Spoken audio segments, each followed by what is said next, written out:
నమస్తే అండి, నా పేరు లైలా. ఈరోజు మన తెలంగాణ రాష్ట్ర ముఖ్యమంత్రి వర్యులు గౌరవనీయులు రేవంత్ రెడ్డి గారు మా ట్రాన్స్జెండర్ వ్యక్తుల కోసం ఒక గొప్ప నిర్ణయం తీసుకున్నారు. నిజంగా ఇది చరిత్రలో నిలిచిపోయే అంశము.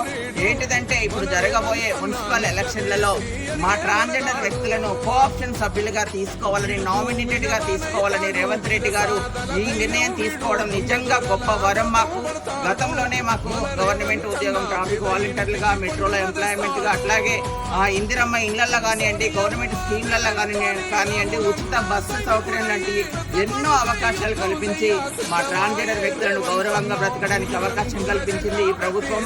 ఇప్పుడు ఈ గొప్ప చారిత్రాత్మక నిర్ణయాన్ని తీసుకొని మమ్మల్ని కూడా చట్టసభలలో కూర్చోబెట్టుకొని మా అంశాల పట్ల మేమే మాట్లాడుకునేలాగా, సమాజ సేవ చేసేలాగా అవకాశం కల్పిస్తున్నటువంటి రేవంత్ రెడ్డి గారికి మేము జీవితాంతం రుణపడి ఉంటాము.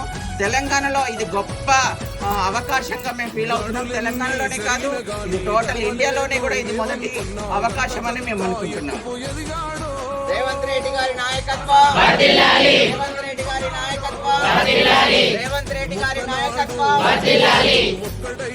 ట్రాన్స్జెండర్ వ్యక్తుల జీవితాలను మారుతున్న రేవంత్ రెడ్డి గారి నాయకత్వం, రేవంత్ రెడ్డి గారి నాయకత్వం.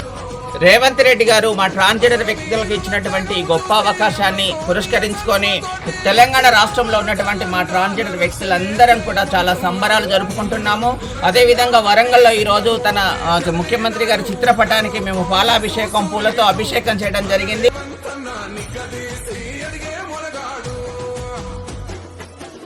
రేవంత్ రెడ్డి గారి నాయకత్వం, రేవంత్ రెడ్డి గారి నాయకత్వం, రేవంత్ రెడ్డి గారి నాయకత్వం.